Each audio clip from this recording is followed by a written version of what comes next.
Good morning, friends. Hello. Hello, hello.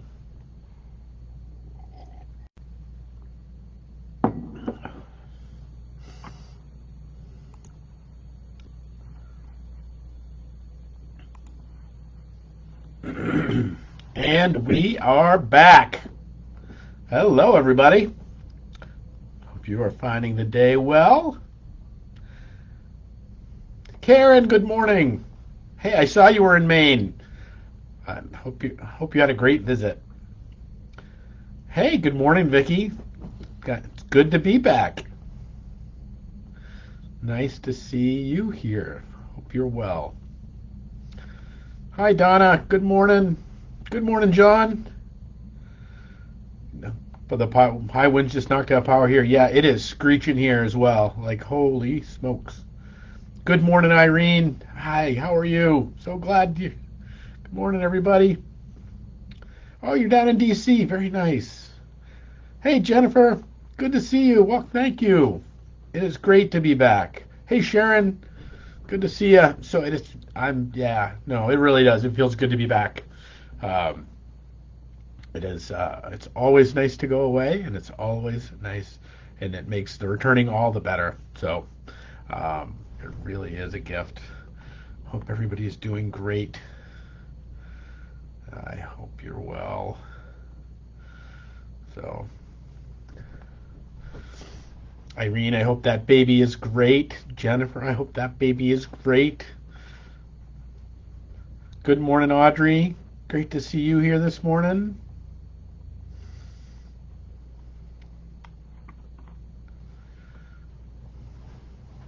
Hope everybody's doing well on this blustery day.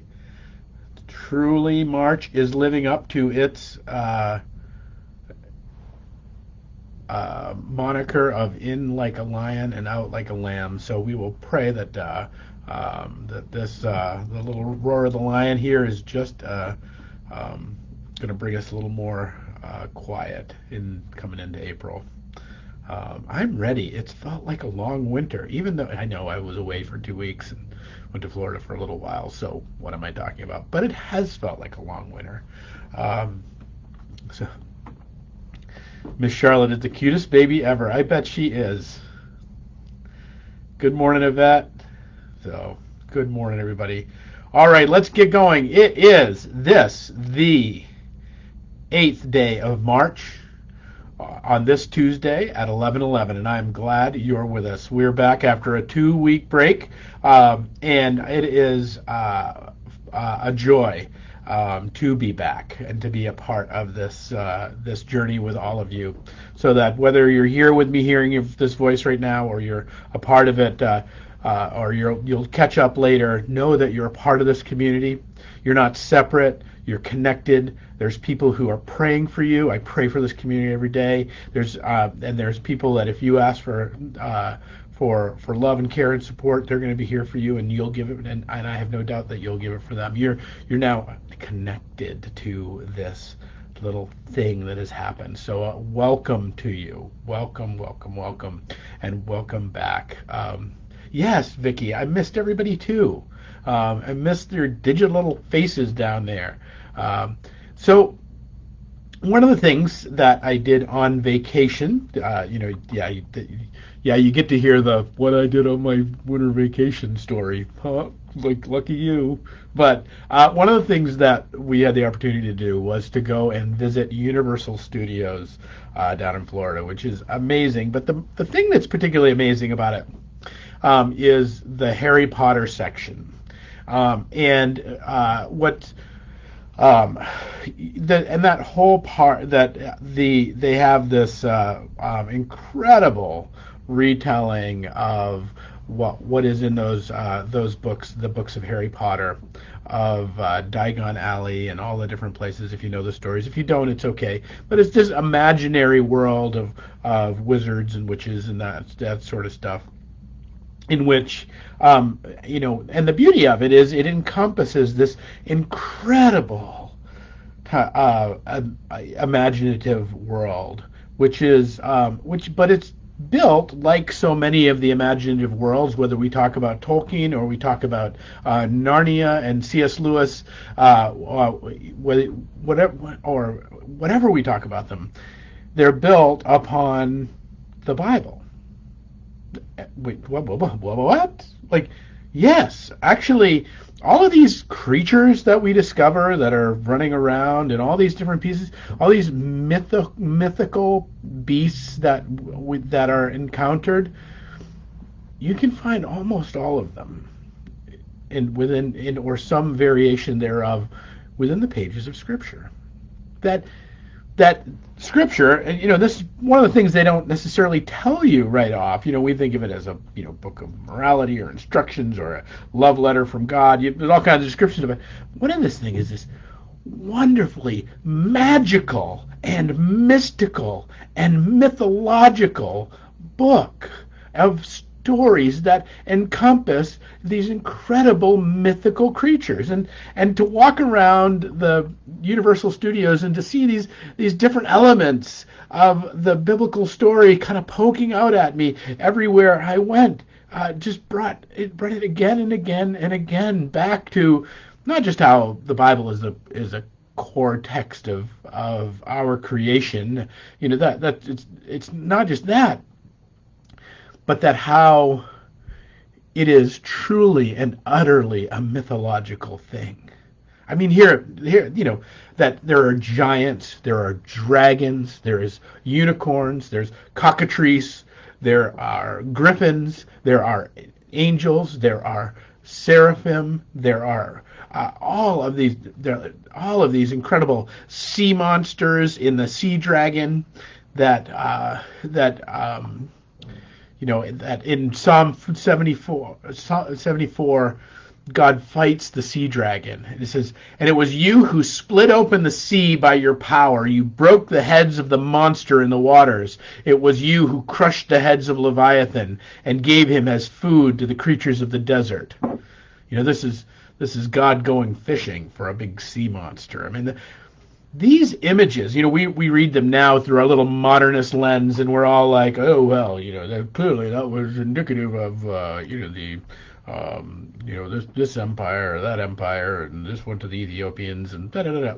Hey, I want you to hear and let it be mythological. Let it be truly mythos, meaning the story of something bigger and larger and miraculous and magical beyond our rational understanding. Quite honestly, I think a good piece of the trouble of our world right now is that we've lost hold of the mythological. We've lost hold of our place in the story of the world. When I say mythological, I don't mean that I don't mean made up. I mean the larger story, the greater mega story of which we are a part of, and which we plug into, and of which we have a little tiny time in this world to explore, but that it runs through these great eons of reality. That's what I mean. And it's at the heart of what I think a lot of the great 20th century thinkers that understood what it was to encounter the monstrous, what it was to encounter hard things. It's not an accident that C.S. Lewis and J.R.R. Tolkien, who became friends and both wrote these incredible fantasy stories, both were veterans of the First World War and saw up close and personal the true horror that war could bring. And they didn't retreat into the fantastical, but what they understood was that actually it is the fantastical that allows us, it is the our place in this world of knowing where we come from, knowing where we are, and knowing where we're going, that allows us to embrace and hold on to the very heroic of our lives, to understand ourselves in this mythological reality, to understand ourselves fighting giants, to understand ourselves consumed by leviathans, to understand ourselves plagued by unicorns that we can never attain, to understand that there are monsters surrounding us and that we fight them. We fight them with the angels on high, with Michael himself, from Revelation. And there was a war in heaven, and Michael and his angels fought against the dragon, and the dragon and his angels fought back. But he was not strong enough, and they lost their place in heaven. The great dragon was hurled down, and the ancient serpent called the devil, or Satan, who leads the whole world astray. He was hurled to the earth, and his angels with them. This is the reality that we participate in. You might think, oh, well, that's not real. That's not real. That's a made-up story. No, friends, that story is more real than any other story you're going to encounter in the world.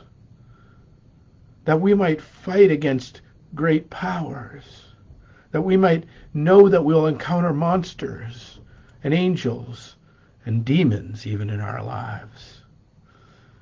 Lewis, when he was taking criticism for writing children's books. I mean, we've talked about Lewis before some, and how an incredible theological mind that he had, and I think one of the greatest apologists for Christianity in the 20th century.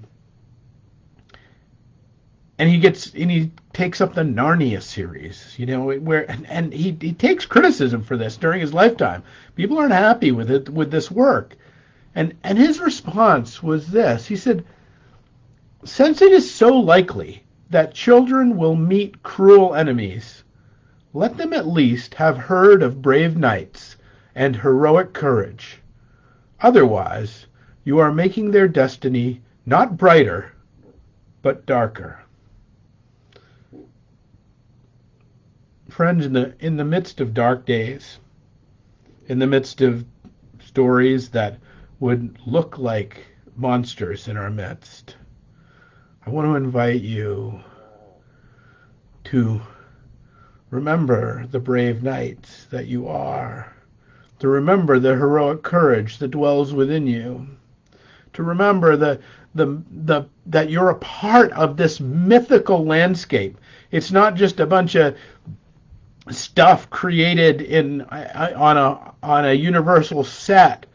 But the reason that place was packed with people, and I'm talking about packed, is because what we know when we step in there is that this is our story. It's not just a fantasy that we want to participate in so we can escape our world. It is actually the reality that it harkens something deeper in us.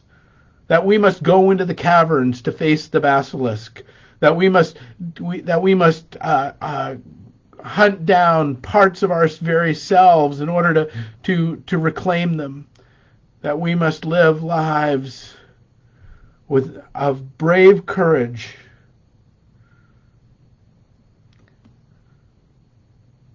The great Helen Keller said that life is either a grand adventure or it is nothing at all. Imagine a life without sight, without hearing, with little ability to even speak, and saying, this thing is a grand adventure. That is entering the realm of the mythical creatures. That is entering the realm of our own mythos. And when we enter that, when we recognize we're here to face these dragons and to fight them out, what we begin to understand is that's the very source of miracle. And that's the very source where our courage and our strength and the very life of that it is embodied in Christ comes to dwell with us. Lewis says this in another place. He says, miracles are a retelling in small letters of the very same story which is written across the whole world in letters too large for some to see. I love that. It is written in small. A miracle is nothing more than written in small letters. What the reality of things that are written in so big of letters that we cannot read it. When we understand ourselves as heroic warrior, as we understand ourselves as inheritors of a mythical reality, as we understand ourselves as stepping into a magical place every day, we begin to understand that we are participating in a miracle. We're participating in this glorious and wonderful and beautiful place that has more angels and demons and beastly visions and dragons